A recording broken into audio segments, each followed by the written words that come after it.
Sebelumnya saya di sini minta maaf juga buat teman-teman, bukan yang ngomong komentar. Saya di sini juga sebenarnya juga bingung, kaget, bingung lah gitu. Saya juga tidak tahu menau terkait penangkapan tersebut. Bahkan saya juga kaget ketika ada yang kirim. Nah, tapi saya bersabar untuk menunggu penjelasan dari pihak kepolisian. Dan Masya Allah, Alhamdulillah kan akhirnya dapet penjelasan dari pihak kepolisian gitu, bahwa memang ditangkap paksanya itu kan bukan karena saya. Kenapa saya yang dibully, kenapa saya yang dimarahin gitu. Dan menurut saya, setelah saya juga bicara dengan para ahli gitu ya, para ahli hukum dan lain sebagainya, bahkan sempat baca juga tadi pendapat Roy Suryo mengenai tentang akses ilegal dan juga penghilangan barang bukti, ya memang SOP-nya sudah begitu. Dan juga saya udah mendengar juga bahwa dilakukan itu karena adanya illegal akses atau akses ilegal dan juga penghilangan barang bukti yang memang terkait kasus saya. Tapi siapa yang buat laporan? Ya pihak kepolisian sendiri yang bikin laporan sehingga adanya penangkapan tersebut. Jadi ya saya nggak bisa komentar apa-apa. Saya juga di sini berarti seperti netizen yang lain, nonton aja gitu. Dan saya juga nggak tahu menau. Saya juga memang tujuan saya dari awal inginnya damai-damai aja.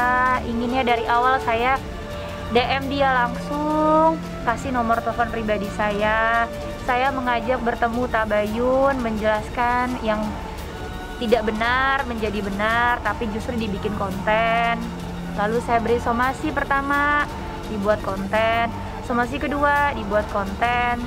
Permintaan maaf, betul. Meskipun terkesan memperolok ya, tapi setelah itu masih lanjut memfitnah dan menyebarkan nama baik saya. Maka langkah saya sebagai warga negara yaitu melaporkan kepada pihak kepolisian agar berhenti melakukan pencemaran nama baik saya. Kenapa saya pengen berhenti? Bukan hanya untuk semerta-merta diri saya sendiri, tapi untuk keluarga saya, suami saya khususnya, untuk anak-anak saya, dan terutama untuk agama saya. Karena saya ini dikait-kaitkan dengan hijrahnya, dengan pakaian saya. Jadi kalau saya sendiri yang difitnah mah insya Allah saya ikhlas-ikhlas aja. Saya mah emang tempatnya dihina dan difitnah, terserah, nggak apa-apa, saya ikhlas, saya ridho. Sebenarnya netizen di luaran ngomong kok nggak sabar, kok nggak pemaaf, nggak ini. Saya jelasin lagi di sini. Setelah saya laporin polisi, dapat surat panggilan dari polisi pun itu dibikin konten. Lalu pada saat dipanggil polisi, Masya Allah sebenarnya pihak kepolisian dan juga seperti Perkat Polri memang harus dimediasi. Saya dijadwalkan mediasi itu 4 kali oleh pihak kepolisian loh. 3 kali gagal karena alasan yang tidak pasti. Waktu itu katanya saya baru pulang dari Yaman, padahal bukti dan faktanya saya sudah dikarantina, saya juga sudah di PCR, semua saya lampirkan kepada pihak kepolisian.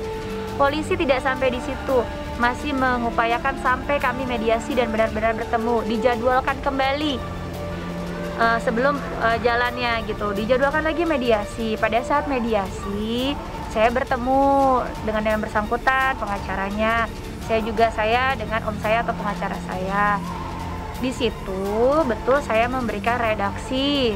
Sepertinya kenapa saya beri redaksi yang saya bilang dari awal, agar permintaan maaf itu sungguh-sungguh, tidak dijadikan konten, dan pengertian dari redaksi saya itu agar yang bersangkutan tidak mengulangi perbuatan yang sama di kemudian hari.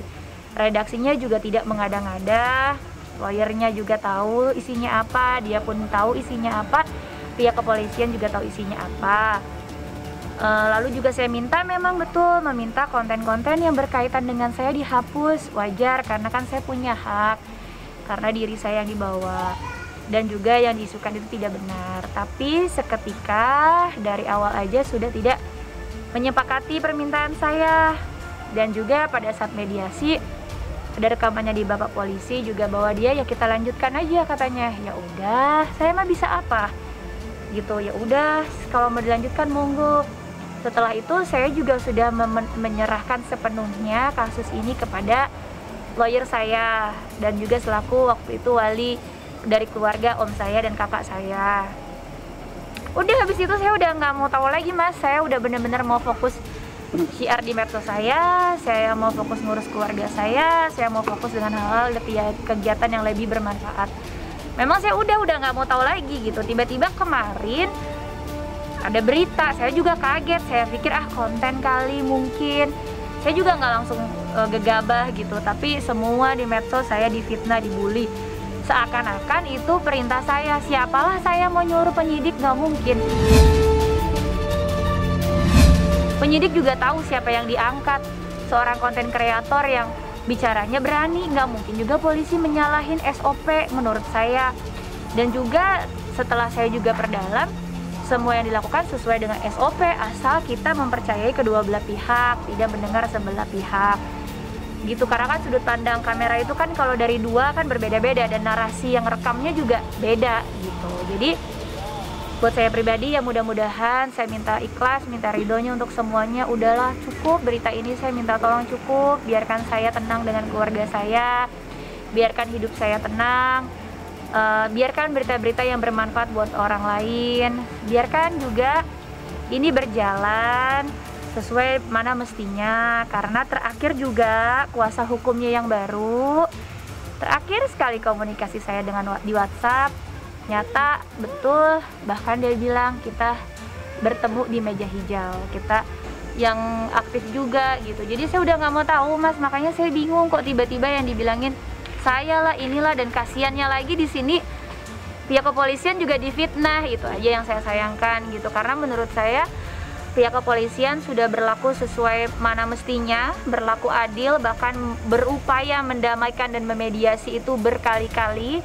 Bahkan juga selalu setiap kali saya berkomunikasi pihak kepolisian selalu bilang kalau bisa mediasi kenapa enggak, kalau bisa berdamai kenapa enggak gitu. Jadi buat saya di sini ditekenin lagi loh, penangkapannya bukan karena laporan saya, tetapi karena kelalaiannya sendiri, yaitu mengakses atau ilegal akses yang dimana menghilangkan barang bukti. Itu aja sih Mas. Harusnya kan yang deg-degan saya dong, saya sedang melaporkan lalu akses barang bukti dihilangin, kan harusnya saya yang marah-marah, harusnya saya yang greget gitu.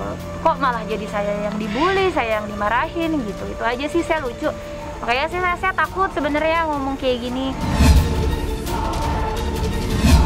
Terus saya yang lapor, saya yang punya etikat baik, tapi kalau nggak disambut masa kita mau paksa, kan nggak boleh juga. Di sana juga punya hak untuk menentukan pilihan juga.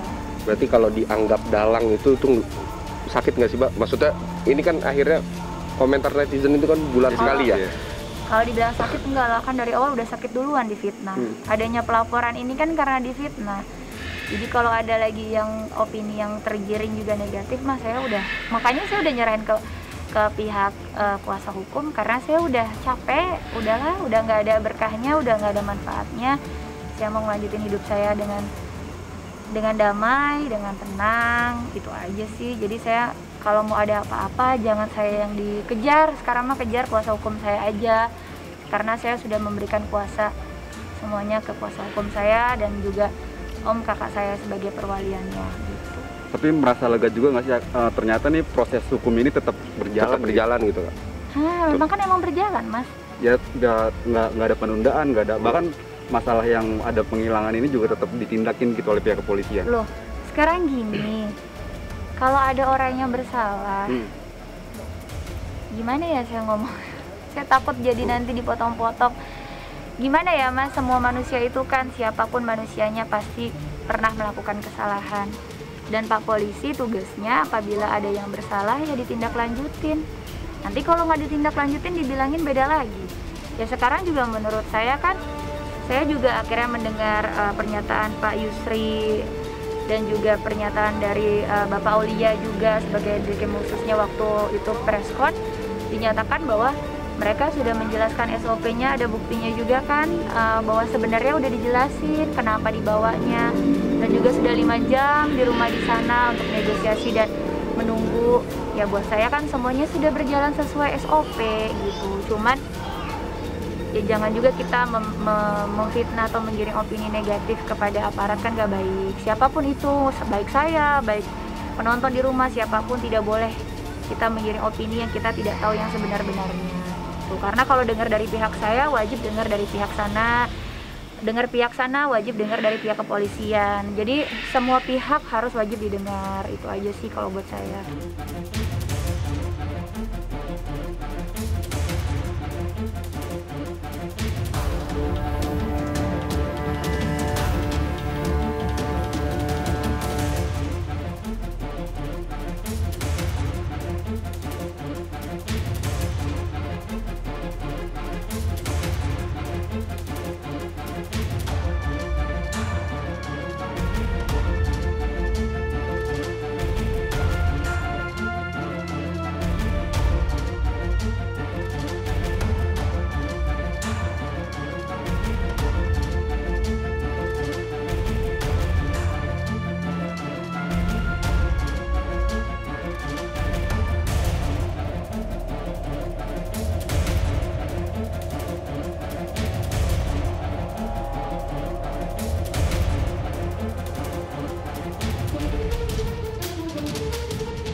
Jadi jangan lupa untuk subscribe Cumi Cumi. Ditekan ya tombol lonceng merahnya.